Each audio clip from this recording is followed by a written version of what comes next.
बोलतो मी. तू काय आहे काय नाही चांगलंच माहिती आहे मला. अरे गुटक्या वाटाने तुझ्यासारखं एक टेबल झूम करून दाखवत नाही. काय चाललंय?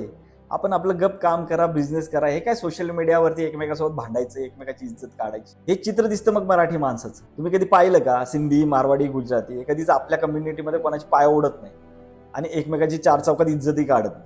कोणी काही करो, काय गरज आहे सोशल मीडियावरती दाखवायची? गप आपला बिझनेस करा. कोणी दूध विकायचं दूध विकल, कोणाला तूप विकायचं तूप विकल.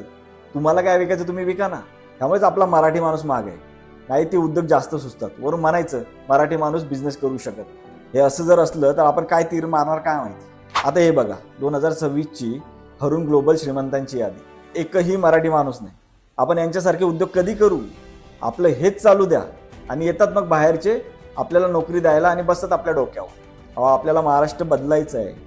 आपला महाराष्ट्र हा उद्योजक राज्य बनवायचा आहे. आपल्याला बदलावं लागेल.